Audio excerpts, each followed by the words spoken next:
Hey guys, Motorcarnut, and today we're going to talk about paint finishing. If you have a scratch, all right, here's a scratch. It comes down the door over here. It's pretty noticeable. I can show you how to get that out a couple of ways. As long as you really can't feel it with your nail, okay, it's not all the way down to all the layers up to into the metal, and this technique will work. Now, you can use just this lacquer thinner, and you could put that, let me show you. All right, just a little lacquer. Sometimes, like it could be from some kind of object that the paint rubbed off on this paint, and you can get the lacquer thinner, and sometimes it can take it out.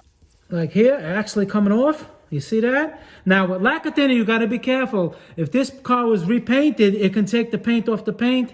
The paint off the car. If it's a factory paint job, then you can do it. So you just got to be careful. If you don't know, don't use it. Okay, you don't want to damage your paint.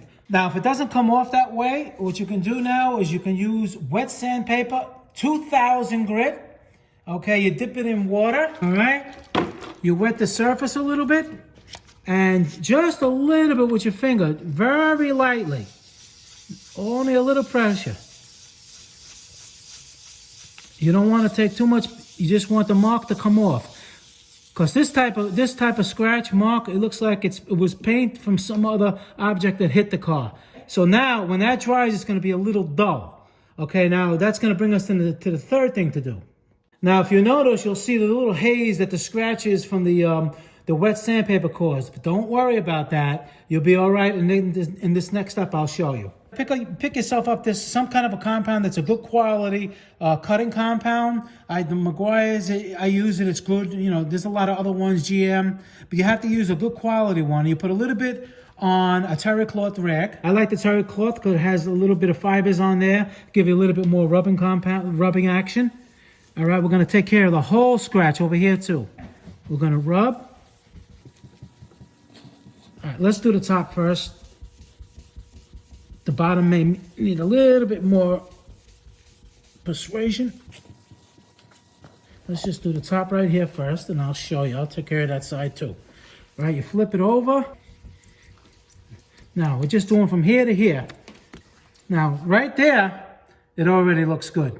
Okay, you don't see anything. So after you're done with that, after you're done with the compound, now we're going to switch to something else. Now you can switch over to a polishing compound with a microfiber towel. You put a little bit on there like that, and you just put it on the surface of where the compound was. And what this does, it takes off the scratches that the compound left and makes it even more shiny and brilliant. You do it. Okay, you flip it over to a nice clean panel, and you buff it lighter and lighter pressure as you finish, as you start to come to a finish. Now look at that. Show it up close. So down, up. All right, compared to the scratch that you still see here. Okay, we'll tackle that one next. You see how that is?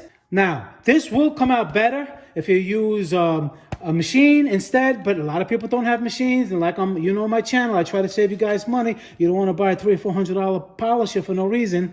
Okay, so I'm not going to do it with this machine. We're going to tackle this by hand again. Here, we're going to take care of that with a little wet sanding. Again, you don't want to put too much pressure. It's good to use a block if you have a block, because, you know, believe it or not, when you're sanding, the impression of your fingers will be on the paint. So if you know, I'm just doing this for demonstration purposes, but you can use like a sponge in here. And if it's just light like this, you just go very, very light, just on the area itself. Very light, no sense to go hard. As soon as you kind of see it disappearing, like in here, it's basically, don't go any further. You're done. Again, we're going to use the compound with terry cloth. And you go, the scratches here, you go this, you go like this. You really don't want to go like this, I'm sorry. You go straight, do straight, I'm sorry. And down, and diagonally. Don't go in circles, not when you're compounding. Now we're going to finish this up. We're going to use the polishing compound with the terry cloth. And now we're going to just put this on, like I said. This would be okay if you go in a little circular motion, it's fine. But the compound cuts a little bit more, and you'll leave even more swirl marks and more, work for yourself. So this one you can go this way, flip it around, have a nice clean panel. You should have 8 panels, which you can do like this. Gives yourself a nice clean panel, like that. You go over the other one that was there. A body shop would have wanted to charge you probably $500 to do that, probably even paint it for no reason. Look at that.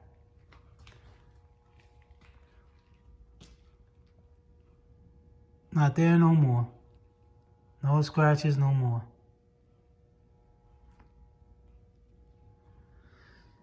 Okay guys, Motorcarnut, please subscribe, hit the like button. Any questions below pertaining to the video, leave them. I answer all my questions. I appreciate all the feedback on the channel, and I'll see you guys in the next video, and thank you for watching.